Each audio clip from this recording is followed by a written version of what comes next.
today jointly with IIT Kanpur. And we very heartily welcome our distinguished panel. And before we start with the panel, we'll just give you a small background on this series. FICCI has launched a Startups Meet Industry series under its initiative called FICCI for Startups. We launched this initiative last year, where we have got 11,000 startups registered with us who are looking for opportunities to connect with corporates and academia. And this is the opportunity that we have presenting to the startups, and we hope that they benefit from this by connecting them to academia as well as industry. And in case any one of you wish to meet any of the panelists post this session, you may please contact FICCI, and we shall do so. And now we are happy to introduce our panel to all of you. We have Professor Manindra Agarwal, Professor and Program Director, C3I Hub at IIT Kanpur. Dr. Nikhil Agarwal, CEO, FIRST and C3I Hub at IIT Kanpur. Mr. Venkateshwan Subramanian Ramakrishnan, Head Cybersecurity, L&T Smart World Digital and Smart Cities. Mr. Dattaraya Kulkarni, McAfee Fellow and Chief Technologist, McAfee Consumer Businesses. And we are happy to have all of you on the panel today. And, we have so many experts in the field of cybersecurity. And I think this session is very, very relevant and apt that, that we are discussing it today when we are living in an increasingly digital world. So without much ado, we will hand over the baton to Dr. Nikhil Agarwal, who will be moderating this session. Dr. Nikhil Agarwal. Thank you very much, everyone. Thanks a lot, Iti. Thanks a lot, FICCI, for organizing this session. As she has said, this is a very apt session. Certainly this is. So please pardon my coughing because I am just recovering from COVID. So there will be some coughing on and out. I'll try not to cough and speak also less. Doctor has advised me to speak less, but being a moderator, this is something which you cannot do. So I think we are all witness to what is going on. There are two things which is going on, which is quite obvious. One is, of course, the health crisis across the country and across the world that we are witnessing. The second is the cybersecurity crisis, because health crisis has allowed us to work remotely. That means more digital communication, more digital connection, more dependency on digital artifacts that allow the cyber criminals, people with malicious intentions, to hack our data, to look for vulnerabilities.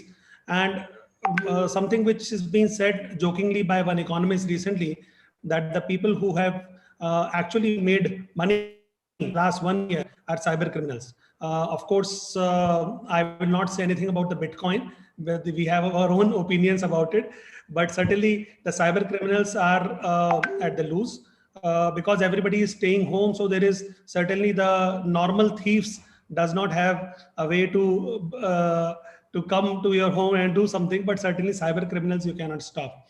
Situation has got going, and it's not about just on the personal data perspective. The security aspects, even the national level, is very critical. Few months back, we have seen the outage at the NSE for 5 hours. The NSE was down, and imagine that the premier stock exchange in the country is not able to operate for 5 hours. What will be the financial impact? And what will happen? It is not able to operate for a month or a week or even a prolonged period of time. So that could lead to a complete disaster for economy. Similarly, the Mumbai power outage or Jaipur metro crisis, or there are hundreds of things which are not even reported. So what is going on? That's something which we try to understand in our country. Certainly, there are examples that exist around the world where the countries have done exceptionally well, whether in terms of a health situation and or in terms of cyber security. And one name which comes to top of our mind is Israel. Israel has done exceptionally well. I'm sure everybody knows about it, that today Israel has become one of the first countries in the world where you can go out without having any mask. They are using a green passport. Hats off to the infrastructure and health services in Israel. Same thing Israel has been doing for cybersecurity. That's something which we will understand from our experts. that why thus Israel is taking the leadership in cybersecurity, and what kind of inspiration we can draw from Israel.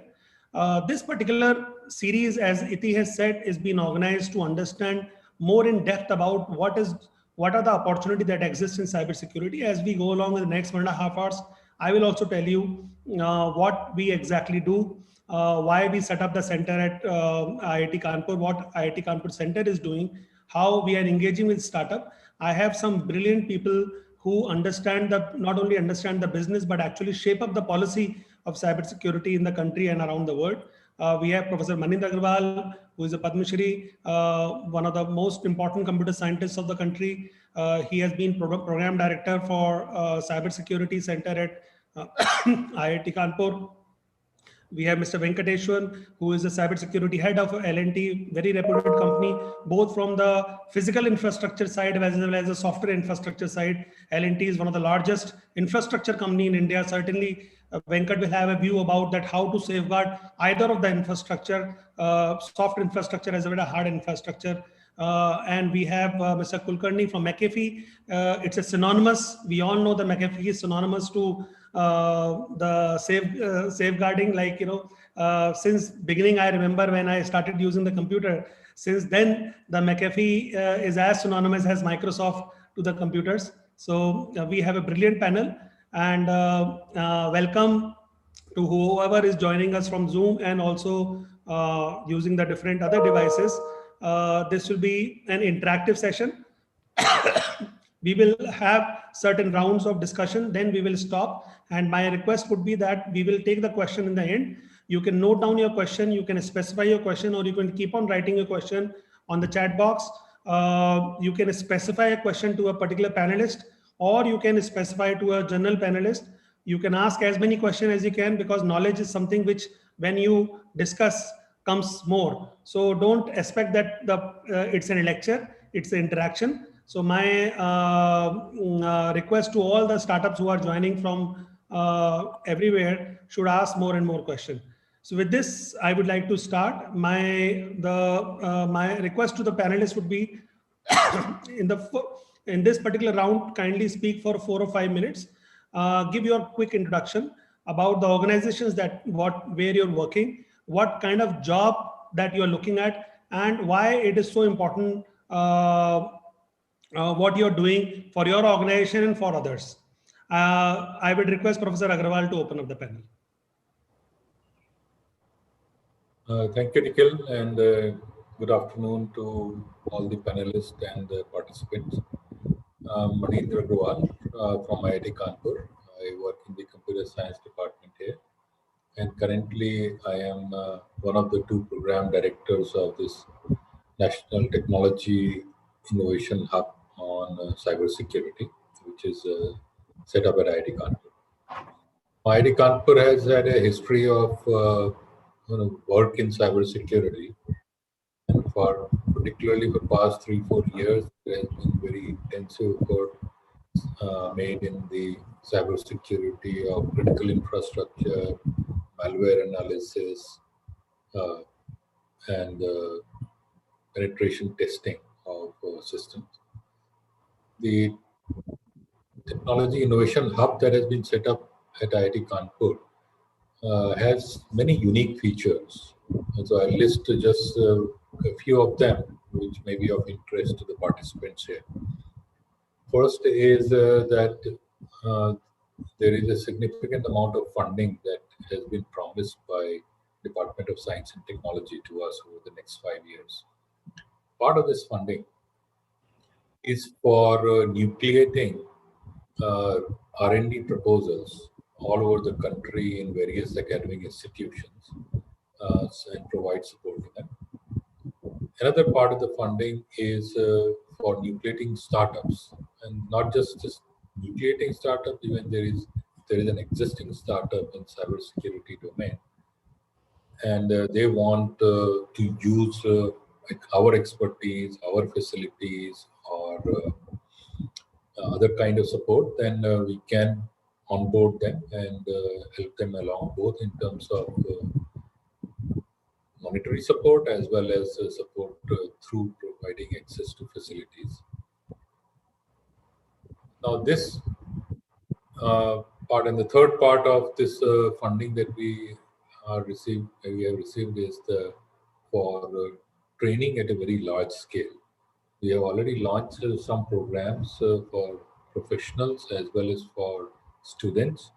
And we are, in fact, just today there was a Senate meeting of the Institute where an e-masters program in cybersecurity has been approved, which shall start, I believe, sometime in July, August this year. This is a one-year e-masters program, fully online, for a master's degree in cybersecurity. So these are the major initiatives that are already, some of them are rolling out. We have first cohort of startups. We are still in the evaluation process of them. And we will continuously keep announcing this call for both for research projects as well as startups. And we hope to take on board a large number of them, help them along using our expertise, our resources, and see them succeed in the cybersecurity domain in the country. It goes without saying that there is still a lot that needs to be done in this space in our country. We can only rely so much on technology that is imported from outside. At the end of the day, when the crunch comes, we need our own technology. There are ample examples strewn across to support this fact. Most recent one being the supposed reluctance of US government to supply some critical component to manufacture COVID vaccine to India. So when the crisis situation comes, every country looks after themselves. And that's where we have to ensure that we are strong enough to look after ourselves. So with these words, I will close, and I hope to interact with you over the next hour or so and help along if you have any questions or concerns. Thank you. Self-reliant India, that's what the Professor Agarwal has said, is not a political slogan anymore. We have seen the self-reliance means that we need to fend for ourselves. Nobody is coming to save us. There is no more Rafales that we can buy just going for France and buying it. We have to build up our own Rafales, whether in the COVID, whether in cybersecurity, or whether in defense. We have to build up our own defense. So health defense, cybersecurity defense, and national defense all comes hand in hand. So that is something which, and particularly we are committed.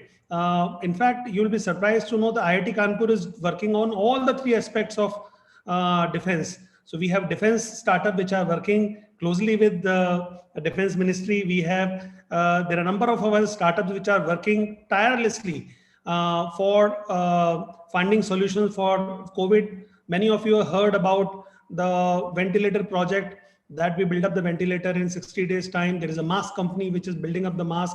Today, I just got to know there is a company which has already started producing the oxygen concentrator at a large scale. So, and cybersecurity, Professor Agarwal speak about that there are a number of cybersecurity opportunities that exist between IIT Kanpur. That's something which we will tell you as we go along. With this, I would now move to Mr. Venkat. Venkat, who is heading the cybersecurity at L&T. Please tell us, Venkat, about what you do at L&T and why it is so important. Good afternoon, my panel members. Good afternoon, everyone. My name is Venkat. I head the cybersecurity within L&T Smart World. L&T Smart World started 5 years back as part of the Digital India program, and it is part of the larger conglomerate L&T.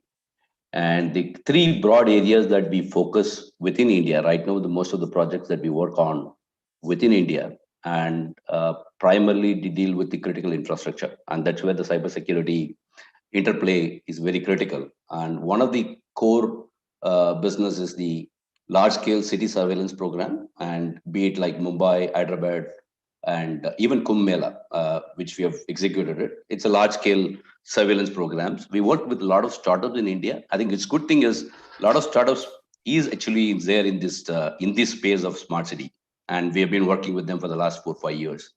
And that's a one side of the business where we put the cameras and then we put analytics on top of the cameras and integrate and build cybersecurity around that, including IoT devices, cameras, and so on and so forth.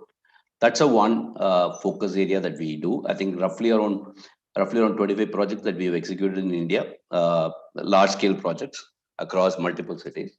And we are proud to say that we are the number one market player in the space as far as the smart city. And then across the board, I think what happens in this space is that beyond a 3-4 project, people are not able to sustain large scale implementation. So it's kind of a core business that we have been executing for the last 4-5 years. The second is the large scale data centers, which is a typical ICT projects where we work closely with the defense. We are building a large scale security operations center for defense, and also building a data centers. That's another area that we focus on. Actually, we call it as a communication, but it's slightly a different communication. What we do is we do work with metros in India, not the signaling side of metros. We work on the backend communication of the metros, where you connect this OT network, the airfare control systems and public address systems and everything. The backend connectivity to the metro ERP system is the core packages that we work on. And a lot of cybersecurity is built around that, the OT network. And then the early warning system. So we have done a couple of early warning systems, one in Orissa. It's kind of a large scale SMS blasting, targeted blasting in Orissa, Andhra, and a couple of places. It's very, very specific to the coastal belt, funded by World Bank and other organizations to handle these large scale cyclones in India. That is the core activity business we do it. But the one pillar which is very, very unique here is the military communications, where we work with DRDOs and CARE, BEL organizations to build these products, rugged products for military communications. It could be radio wave communications or even battlefield related communications, which is very, very unique and with an encryption. So we already, I think it's a small startup is already within the L&T Smart World, working with the research organization to focus on these very, very high niche communication services. And also one thing which I missed it is the utility side, which we are working on large scale meter projects, smart meter projects in UP, Haryana, as well as Delhi. And I will talk about the risk that we have went through in the last 1 year in the later part of the discussions, and how critical the cybersecurity is in this space when we are connecting these meters into the power grid, the total power grid of India. And that is actually the, so what I've seen within cybersecurity space is there's a lot of opportunity, which I'll come back on the OT side, IoT side, and as well as the convergence of physical and cyber, because the traditional enterprise cybersecurity has been fully occupied by the multinationals like Cisco of the world and other thing. But we can compete there, and also a lot of good opportunities in this space in IoT security and the OT security space, which I think is a good opportunity for players, startups in India to focus on, where we can build a unique capabilities here. I think I'll talk about a few things there, but with that, I'm closing my introduction, Nikhil. Thank you, everyone. So thank you very much, Venkat. I absolutely agree what you have said about the IoT security. Our workplace, our homes, everything is becoming smarter and smarter. The devices are talking to each other, cars are talking to each other. I think other than us, families are becoming individual, and people are now limited to the nuclear or single person family. Everything else is talking to each other. So devices are more talking to each other than the human beings. And that also opens up the possibility of getting hacked. So the second thing which you speak about, the physical side of cybersecurity as well as the non-physical side of cybersecurity, why it's so critical. Like I still remember when we were growing up, we used to see the Hollywood movies, which says by the click of the mouse, the whole New York power failure happened. And this is now started happening. What we have started witnessing in India could be even more severe. Imagine that you are going in a high speed on a bullet train. Imagine from Ahmedabad to Mumbai, if that project ever takes off, and suddenly because of cyber attack, the train derails or something happens. It is absolutely possible. So how do we safeguard our national infrastructure? That's something which we will come back to you, to all of you in the next round. Now let me go to Mr. Kulkarni, or as friends called him fondly, Kulki. So Kulki, what job you do at McAfee and why it is so important?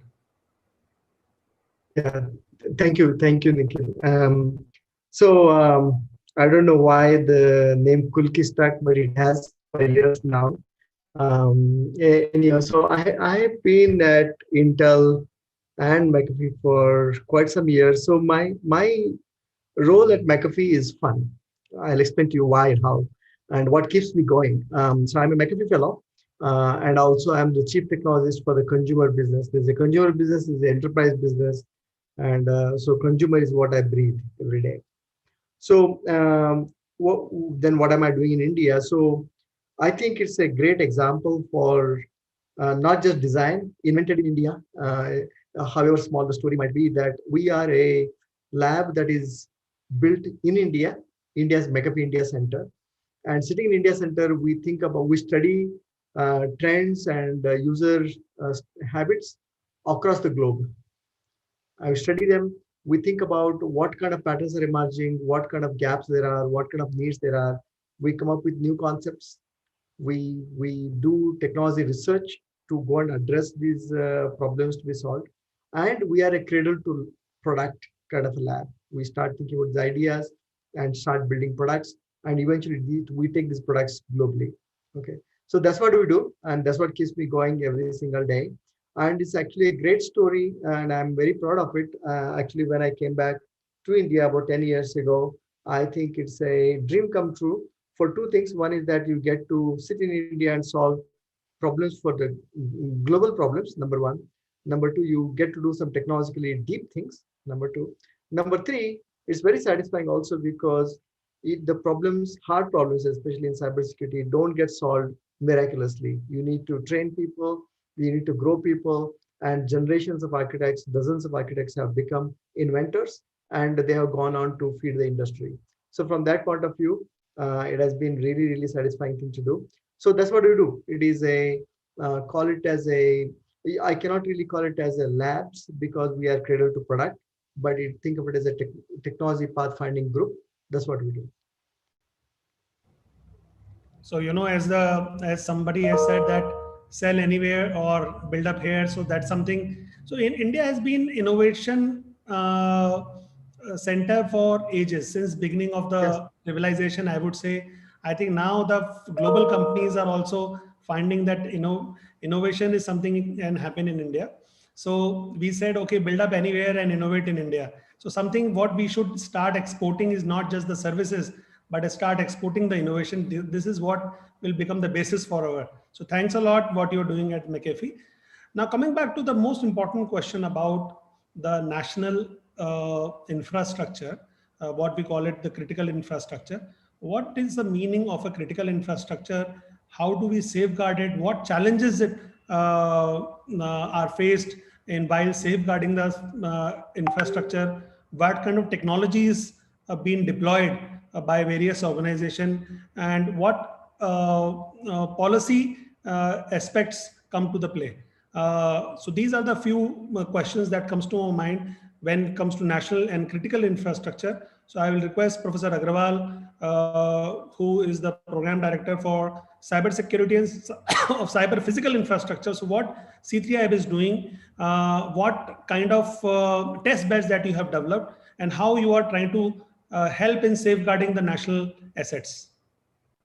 Yeah, that's a very important aspect of cybersecurity, the protection of critical infrastructure. As we all know that over time, management of all major systems is being done digitally.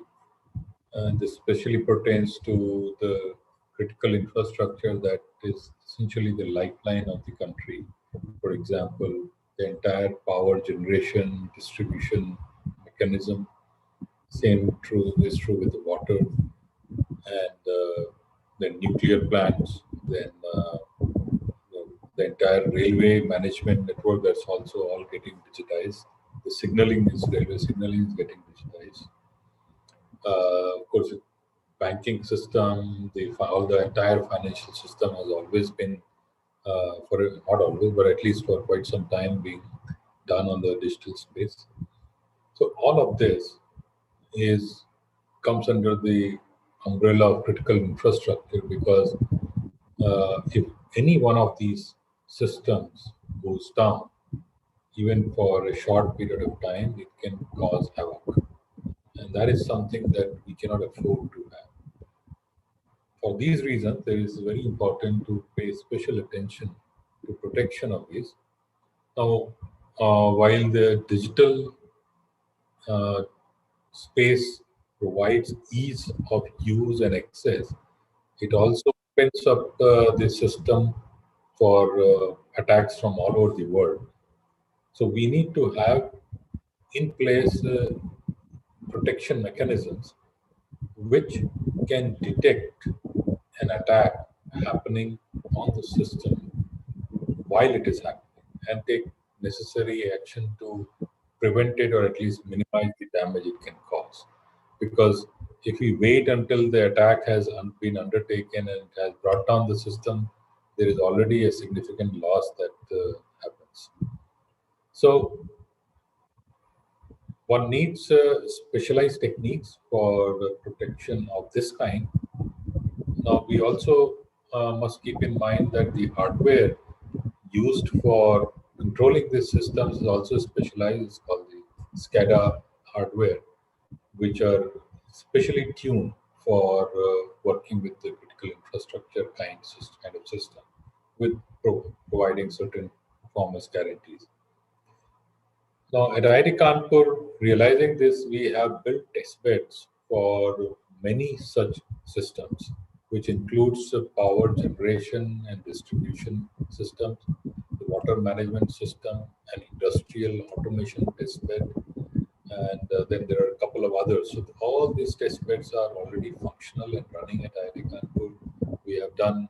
We've been doing quite interesting work there. We have already found a large number of vulnerabilities in the standard industrial systems, SCADA systems that are being used everywhere. And we have also been in touch with the manufacturers and gotten them fixed.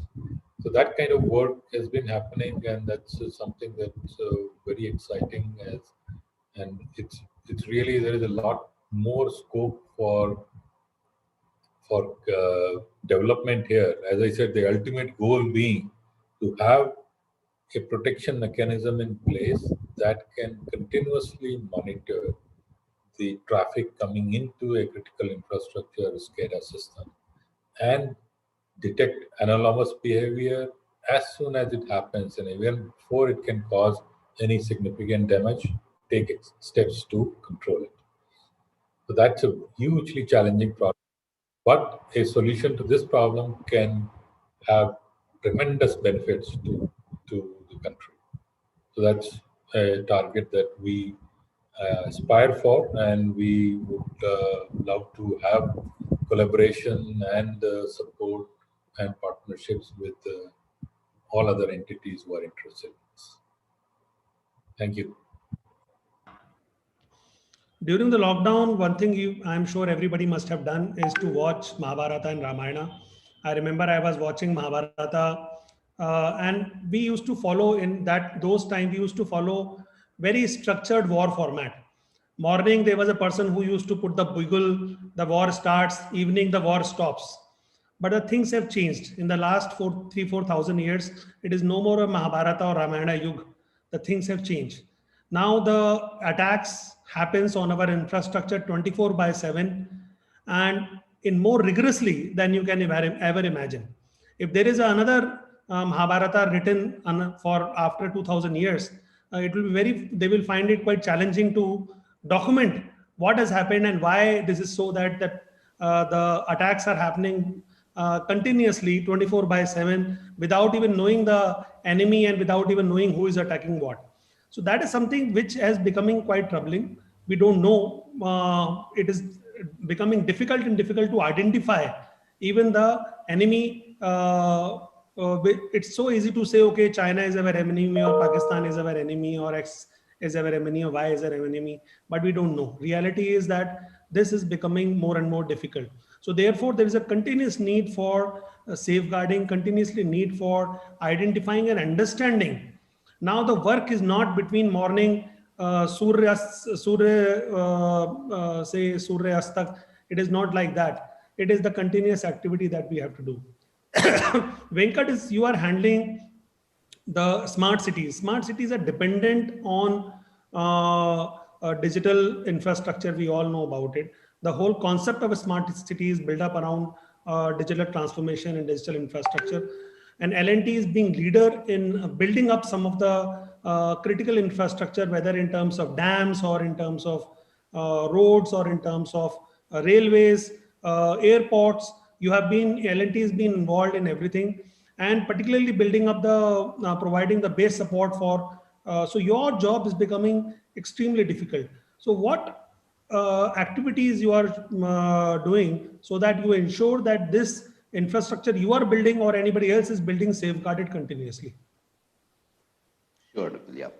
I think as Professor Manindra said, I think it's we are touching the critical cyber physical systems. So we look at three metrics, the time to detect and time to assemble and time to respond. I think these are the critical metrics that we look at from a smart city point of view.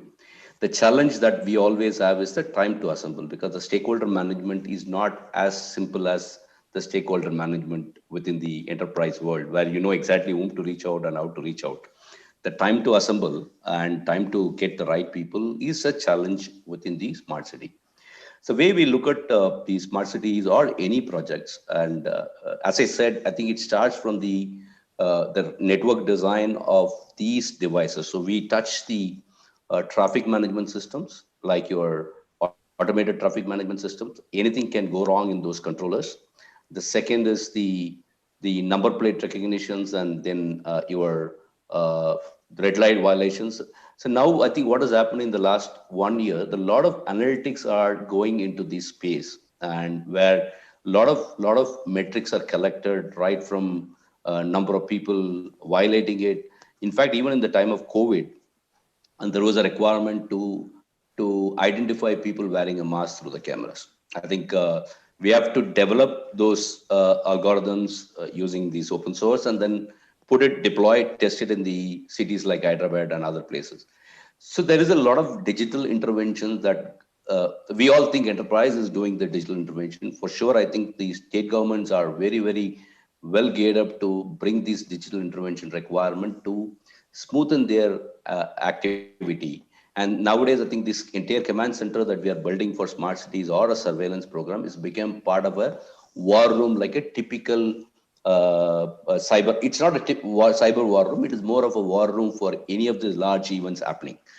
So what is happening here is that we are building the large scale infrastructure and then security around that. One thing which is missing right now, which we are pushing these players, is the convergence with the cyber. And so the lot of cyber components are built into it, right from IoT security to data center related security, like your firewall, IPS, SIMs, and a lot of components are built in. But we are not seeing a convergence happening in the smart city ecosystems. And that is what I've been pushing the MOED and others. See, we built a physical command center.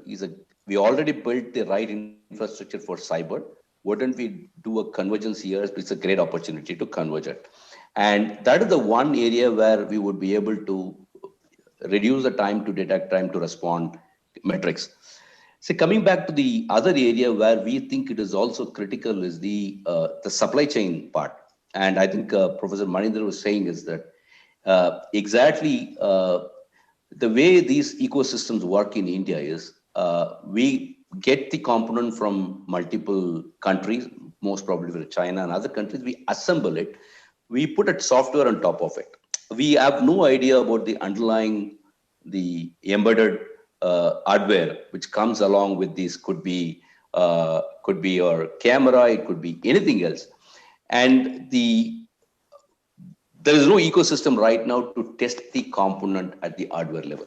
And the way we do it is more like whether these basic hygienes are taken care, whether the safe boot is enabled, whether your configuration management is taken care, all these aspects are taken care. But the fundamental area where you have to rip apart the firmware and test the firmware, which we are doing as part of the project. I think we are taking each component and we are doing it. But as a country, we don't have these regulations at this point of time to rip apart all these components to test it before we deploy it in the smart city. There is an opportunity that I just want to leave it here. And this third, which is a very critical, is the smart meter ecosystem. I'll give one example where it is not related to cybersecurity. People can at least understand the ramification of these technologies that we're putting across the large states and cities. Is the one fine day, I think I can exactly tell you, on August 12th last year, there was a massive power outage in UP and in Lucknow, primarily in Lucknow, where close to like 1.5 lakh consumers lost the power. And it became a flash news immediately. I think it became in national media also that immediately the sabotage from China and Pakistan, because it was the auspicious day on 12th last year, August 12th. And I got into the investigation. I think it took a couple of days, but we were very confident that it has nothing to do with the cyber, something related to, it could be human error or it could be something related other than human error. It took a while, I think a couple of days, to find out there is a bug in a software. I'll explain what bug is it if everyone is interested.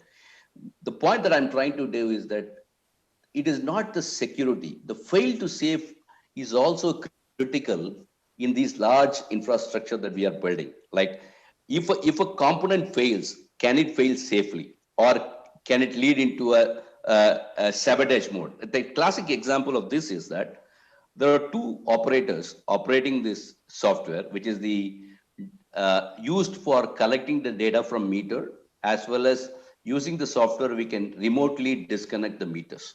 If somebody is not paying a bill, I can use the same software to disconnect the meters. There is a process, standard operating procedures put in place where in a day, not more than 50 meters to be disconnected, and then 5 operators disconnected with an approval from DISCOMs to do that.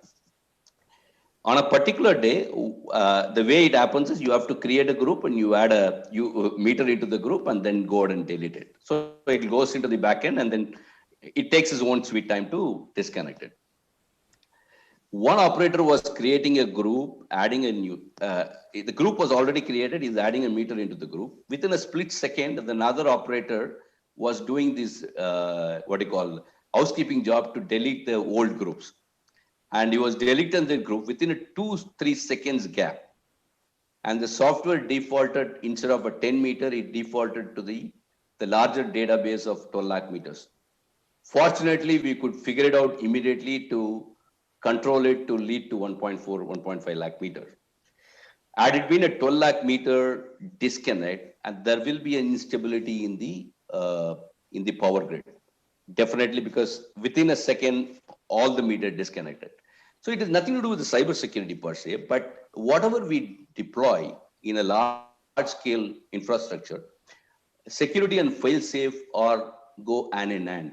And if the design is not designed for a fails to safe mode, we are in trouble. I just want to highlight that this particular use cases, because all these startups who are not necessarily an hardware providers, there could be a lot of software, they may be developing it.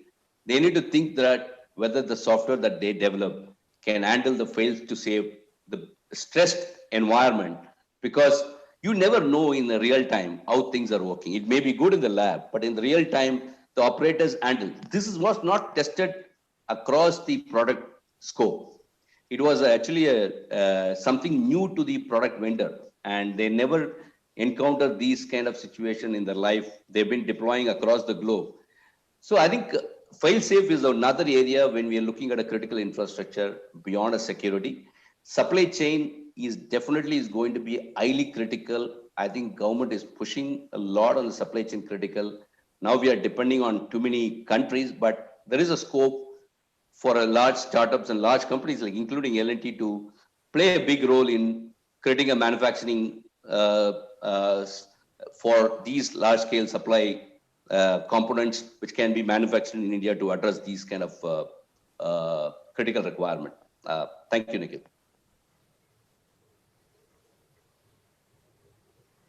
So thanks a lot. I think I absolutely agree what you have said, fail safe. So imagine in a layman time, imagine that we know that the money that we deposit in the bank is not real money anymore.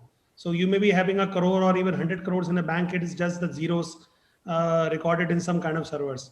So what the Venkat is saying, imagine that if its system has to fail, it does not fail safely, the zero remains, rest everything gone. Then what will happen?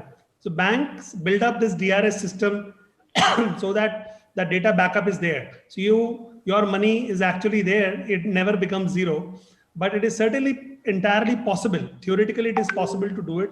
And I'm sure many of the cyber hackers must be trying hard to try somewhere in the world to do it. So going to now Pulki, about the physical infrastructure, we always knew that McAfee is been a virus scanning software for ages, and I'm sure now it has been focusing a lot on cybersecurity. What aspects that you're looking at from the critical infrastructure, physical infrastructure, and what role that you are playing maybe in the country? Yeah, good question actually. So the McAfee's role, as I was saying, there are two distinct businesses we operate in. One is the consumer business. Think about that as making every digital device the consumers touch or everything they do in their digital world safer. That's one part. That's what I spend bulk of my time on. And the other part we do is enterprise. When we talk about enterprise, it covers the entire spectrum of the enterprise, including the enterprise that involve critical physical infrastructure. Think about that way, right? And the way you want to look at this problem is to go back to basics a little bit. Ultimately, look, I mean, the hackers will come to you only when there is an incentive. They work on ROI. They are an enterprise just like any of us. That means they need to get paid eventually. They need to make money eventually. If we make it, there will never be a system. I would almost risk saying that I don't think there has ever been built a system, or anybody will ever build a system that is foolproof and 100% guaranteed to be protected. It is never going to happen. But you can make it very difficult for somebody to get in. You can decrease the ROI in such a fashion that somebody, when trying it, they think it's not worth it and they'll move on because they have limited time to. That's the first principle that you learn, right? And number two is that any system you build is only as strong as the weakest link that exists. And the Venkat talked about some of these supply chain things. That's where the weakest links are going to come from, right? You need to think about, you need very, very systematic way to look into what is my entire supply chain and what is my weakest link. And you start designing in security into whatever you're building in such a fashion that you do a couple of things. One is that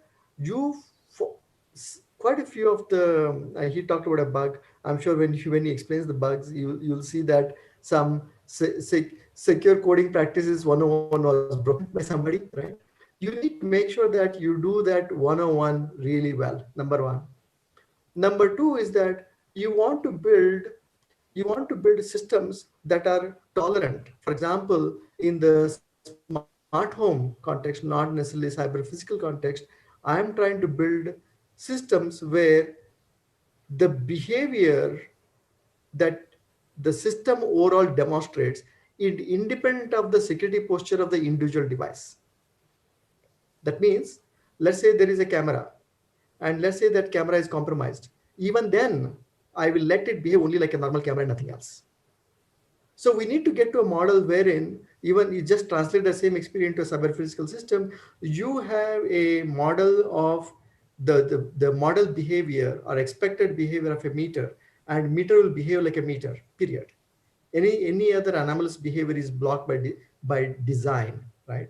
I think we need to think about these kind of maybe that's one of the ways to get into the fail-safe systems. But the idea is to design in these kind of innovative mechanisms where you start with the assumption that any subsystem that comes into your overall system can be faulty. You are not controlling the engineering practices of the provider. There will always be a provider that you cannot trust. Assuming that trust level is lower, how can you build systems that are fault tolerant? That's the kind of research that we are doing. Of course, I myself am doing research more in the context of the smart homes, but the principles remain the same thing. Then the other thing is about what systems that I build in. For example, quite a bit of the mechanisms that we build are depending on machine learning. That time I want to make sure that I am tolerant to adversarial techniques. Make sure that it is becoming harder for somebody to come back with a with a easy compromise on that. You hear about the stories of somebody just putting a small patch on a stop sign and suddenly it is not regarded as a stop sign. Those equivalents exist in every single system you build. You want to stop those things. So those are some of the principles that we work with, right? And I think what I find in the industry in general is that we do not allow for the first of all, you need to hire the right people or train the people with the right expertise. And later on, you need to allow it the sufficient time to go and design it right, build it right. Without having done that, I think you just increase the ROI for the hacker. Those are the ways we approach our problems.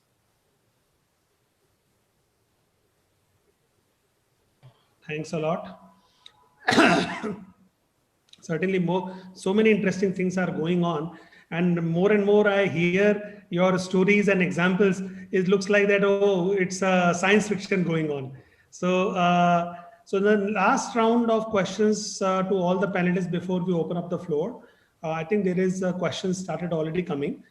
Very quick round about in the beginning of the conversation, I said about something about Israel, that what is the reason that Israel is able to innovate so fast, so quickly. And certainly one of the argument would be that Israel is a small country and there is a small population, but I don't think that it's an argument worth buying. So what is the reason that why Israel is able to innovate so quickly, and what we should do to become next Israel in terms of innovation? Professor Agrawal. Well, Israel has put in place a system that truly supports innovation. They realize that they are a very small country with limited resources. So the only way, and also not to forget a very hostile neighborhood. So the only way they can afford to survive is to really become an innovation leader. And it is not just in cybersecurity domain, there are multiple domains.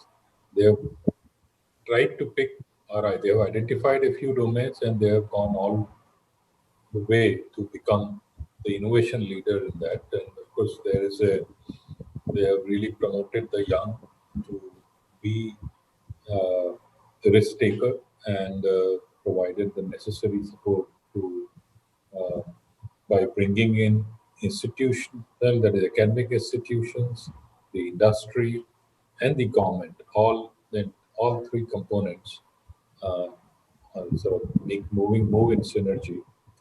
And that's why you see, especially in cybersecurity domain, there is this area around Tel Aviv, which really has become a major international hub in cybersecurity, which is also includes a couple of very top universities, a lot of industry, a whole lot of startups. So that's the system that they have, and we don't have to blindly copy that system, but some key ingredients have to be there. There is a support true support for innovation, all the facilitation that is required to be done from a policy perspective, from the administrative perspective should be there. And second, this integration of academic institutions, startups, and industry and government, that is also very, very key component to this. And hopefully we are moving towards that. I think Professor Agarwal has put in quite rightly, it's called triple helix of innovation, where the government, academic institution, and the industry works together. Incidentally, it is exactly happening today where we are. FICCI is organizing something. We represent sort of startups. We represent academic institution, but also host startups. There are startups and there is industry which is there. So if we come together, work together, then the innovation can happen. And we have very closely seen the Israel ecosystem grown over the last 15, 20 years. Number of studies been done, number of reports and literature has been available with us. It's the willingness that exists in Israel. That's something which I have seen, that to be number one, to be the best, to do it and to do it for the community and for the nation. That's something which exists in Israelis. And certainly they do it pretty well. And second is that the great belief that they can do it, despite of all the shortcomings. In fact, I still recall I have gone to Israel on an invitation of the Israeli government as a part of the World Bank. And when you land from London Heathrow Airport, we took the flight to Tel Aviv, and we land in the Tel Aviv airport. And if you are watching the map, it looks like that even by iota, the plane misses Tel Aviv. It will either go into Palestine or Syria or Jordan or Egypt, or it will go into the water somewhere. You know, it is because it's such a tiny strip. I'm sure somebody from the top is looking at, then he has to really navigate, okay, we have to go to that tiny strip, which is called Israel. So certainly hats off to them. Number of, and L&T, I would say it's a true example of homegrown innovation. The company which is absolutely professional, doing it, for decades and decades. They are into forefront of innovation, whether it's infrastructure or IT side. So Venkat, your insights into what best practices we need to adopt and what right we are doing and what better we can do.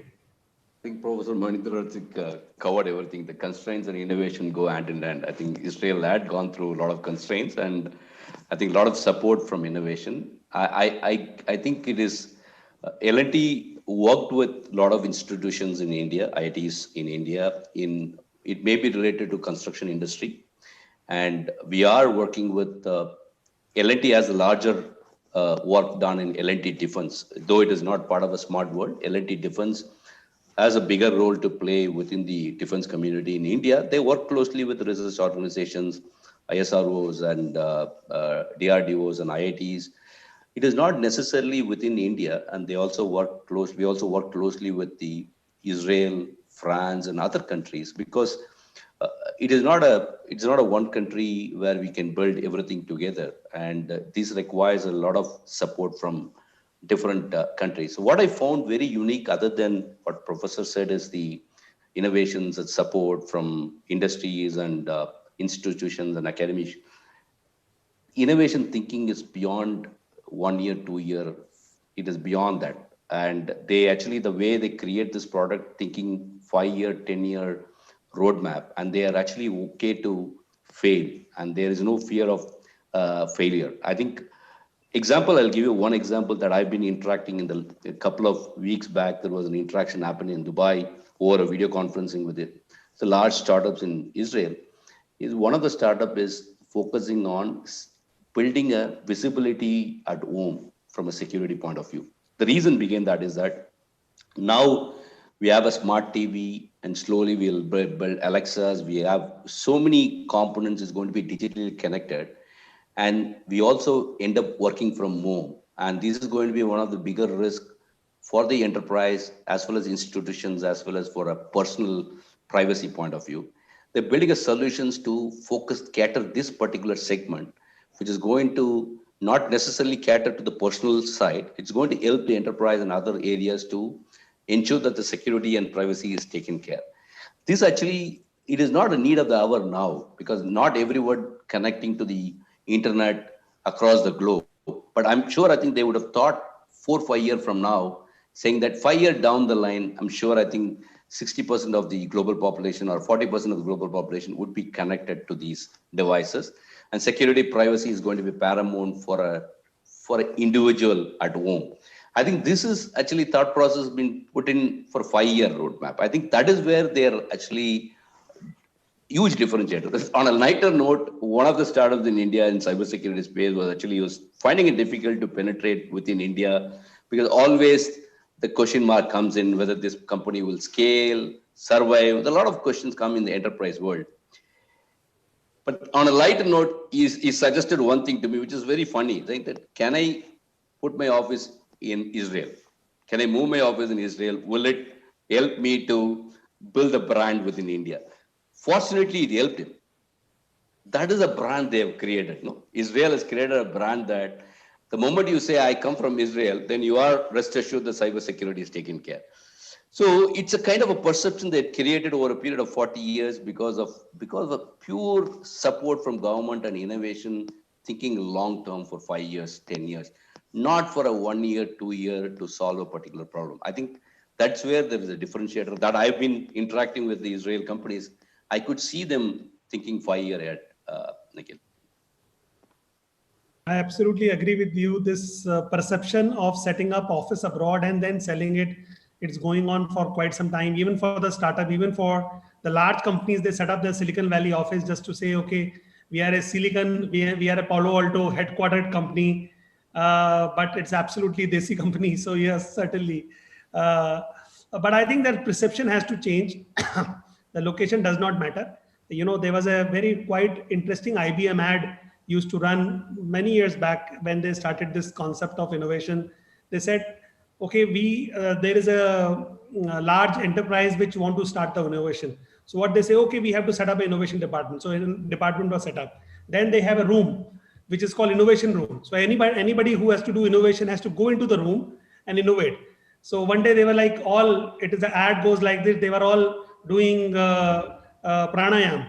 So somebody comes into the room and say, what are you doing? They say, we are innovating.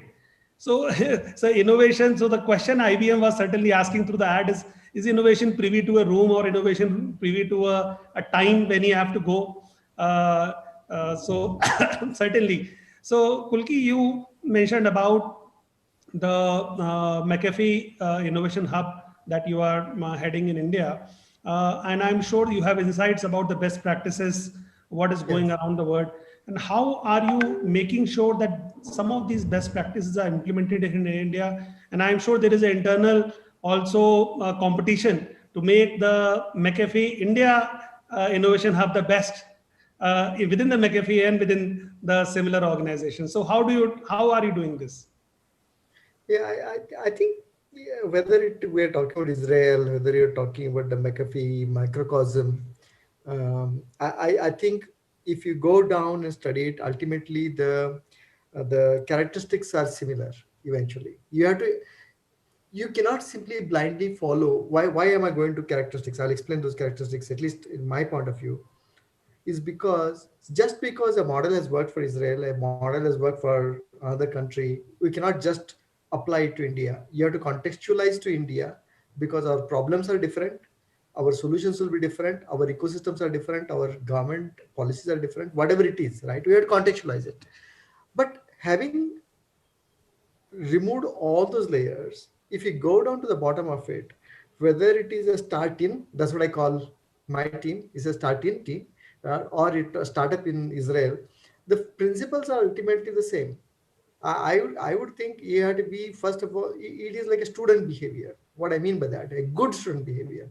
What I mean by that is, first thing, you need to be a good student of technology trends and a good student of users, whoever is the user, whether it is an IT manager, whether it is a manager of a cyber physical systems, whether it is a power grid manager, whether it is a head of the home.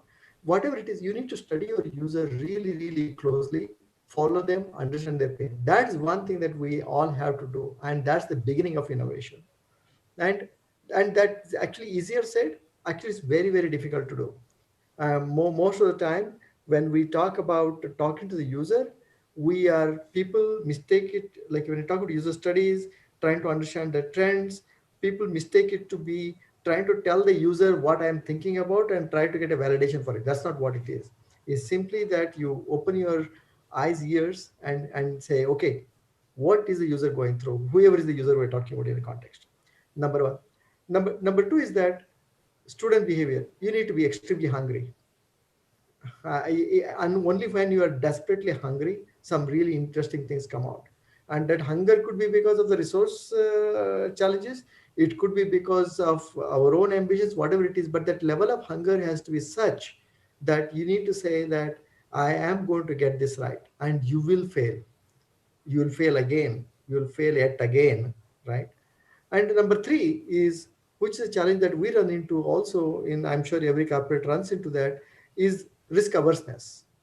Most of the start-ins or startups and most of the customers they are selling these solutions to, the customers themselves, are very, very risk averse. And the only way you can work through that risk averseness is to be very, very patient. You need to articulate your value proposition really well, understand what they're trying to say, improve your solution further, and have the staying power. And as Venkat was saying, if I'm thinking 5 years ahead, I don't expect a sale to happen in the 3 years. It's not going to happen. But you see a customer turning up in 3 years, that's a good starting point already. Don't expect 100 of them coming up, right? That developing your ecosystem, developing a sense of risk averseness around that, and having the staying power, those are the three important lessons that I have learned. You'll sleep well and you'll create some beautiful solutions when you do that. So risk averseness, so the way that I am drinking Kada while speaking is the risk awareness towards COVID. So certainly you need to also be risk averse in terms of your startup. So thanks a lot, panelists, for an excellent session. There are certain questions I will quickly go through, and maybe one of you or a couple of you can deal with them. So the first question is coming from Partha Mazumdar. I'll read out for everyone's benefit. Taking on the weakest link, one question has been on mind for quite some time. When an enterprise like Airtel expands in technological lesser countries like in Africa, how do they ensure that the security of the enterprise cannot be compromised? Venkat or Kulki wish to take it up? I'll take it up, no issue. That's an interesting question.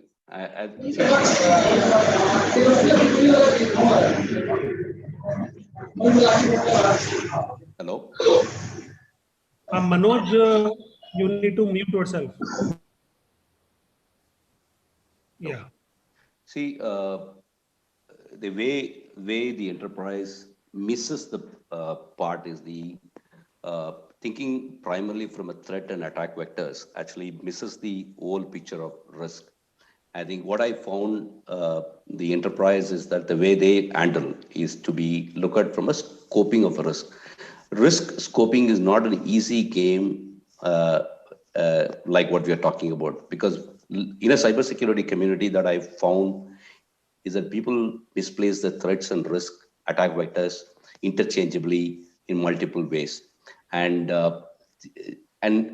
it takes a lot of time to scope the risk. Once you scope the risk, you know exactly what to protect and where to protect and how to protect. Attack vectors keep changing, threat actors keep changing. These are attributions very, very difficult, but you know exactly where the crown jewels are. To identify the crown jewels, you need to identify the risk around the crown jewels, scope the risk, and then comes these overall design and implementations and whatever new technology that you're talking about, could be SOC or SIM or the zero trust and everything. A company like Airtel, I think when they look from, see, it's typically, if you look at the geographical expansions or mergers and acquisitions, we generally do a due diligence in large enterprise generally do the due diligence. Due diligence more from a geographical landscape, regulatory landscape, and also the risk landscape. We don't look at a threat landscape in a cyberspace, because cyberspace threat landscape is a global, it can come from any country. It is not unique to one country. So we look at more from these aspects, and cyber is looked at from a risk management point of view, not from a threat angle. Because I think that's where, I'll give an example. One example for you to understand is that the risk is actually attributing to multiple factors for the risk to evolve. And threat is one of the trigger. And control is another mitigation factor. So take an example, you have a trigger coming in, and trigger keep on coming. In a day, you will have multiple triggers as threat alerts coming in, but you have a sufficient controls to address that particular risk. Then you are okay. You don't need to worry about it. Classic case is that when PETIA, non-PETIA challenges happened across the globe, cybersecurity professionals, including me, we were not confident that we have done a patching properly. Okay. It is actually a patching issue. It is not the threat issue. Threat is there globally. We were not confident with the control that we have deployed it. So we have to go skelter to deploy it. So this is actually you have to look at risk angle and then do a due diligence and then manage it. I think I'm not sure. I think I've answered directly to your question, but unless we look at a risk perspective, it is very difficult to dive into threat actors and active vectors and then manage these kind of the business transformation that you are doing at corporate like Airtel and other companies. I absolutely agree what you are saying. Risk scoping is quite important. Until unless you know that what to protect, how to protect, then how do you protect that you don't know? So certainly it's an important aspect. Next question, I will request Kulki to take it up. Nile has asked a question, sir, according to you, what is the biggest hindrance for an organization figuring out the threat domain? I think part of the question is Venkat has answered. What is the biggest challenge an organization faces in order to fight with the various threat actors at the time when attack vectors are changing rapidly? I think very typical question for McAfee. Yeah. In some sense, it is actually a very difficult question. In some sense, actually, it's very easy, right? Because it's difficult because it is always a cat and mouse game. You need to be thinking ahead. I mean, sometimes you are ahead, sometimes the hackers are ahead, but ultimately you have to be in that game. That's the you cannot really predict their moves, and I don't think prediction ever works that way, right? But what you can do, the easier part of it is that there are some well-known things that we know that will work, not in terms of the when you look into that, it's really not. Of course, you need the expertise for reverse engineering. You need some of the best reverse engineers out there. You need people who will convert that into solutions quickly possible and all of that. But ultimately, it comes out to how efficient is your operations, right? I think that's what it comes down to. I think the companies like McAfee have mastered this art. I'm sure there are many in the industry over years, and it is optimized for that operation. It's all operational optimization. It's not really based on certain assumptions about types of threats or anything like that. It is just operations. Of course, there's inventions to be done about the new types of threats that arise, but that goes in parallel with the operations. I absolutely agree with you. So execution and operations that matters ultimately. So there's a last question for Professor Agarwal. Sudeep is asking this question: what are the solutions to address the legacy aspect in solutions for critical infrastructure? For SCADA OT environment, the components are built in older and secure version, which are inherently weak, but it's not possible to upgrade. Many plants installations are 5-10 years old, and such installation inherently vulnerable with very few solutions to a problem. Is IIT Kanpur doing something to address this issue? Yeah, this is one of the main challenges of working with SCADA systems. There is a problem of legacy hardware. So, and it's something that you can't change overnight. So we are working on multiple tools which can be deployed in these systems, which will harden them in terms of increasing the security. So the short answer is yes. we are working quite a bit on that aspect. And the another opportunity that exists for startups with IIT Kanpur is that we have set up startup ecosystem as a part of the C3I Hub, where we're inviting applications from startups, where we provide them a funding opportunity, opportunity to work and mentored with some of the finest experts in the country, and of course work very closely with industry partners such as L&T, and I'm sure McAfee will also become our partner. And some of these ideas and innovations that you're doing at IIT Kanpur can be validated by or can become even the part of the bigger solution which companies like McAfee and L&T are developing. So the current round for application is closed, but we will be restarting the second round for applications in the coming months. So kindly be in touch with us. And if you need any information about anything, you can either contact me or you can contact FICCI. We are a signatory with the FICCI startups. We are very pleased to support the whole initiative. Many common people exist between the FICCI startup initiative and IIT Kanpur. So definitely you can reach out to us directly or through FICCI. Any new idea which is there, don't wait for even for the applications to start. You can send this idea to us. If there is a merit in the idea, certainly we would like to take it forward. And I don't think there's any other questions are coming in. So, so I must thank all the panelists and all the participants for joining us today.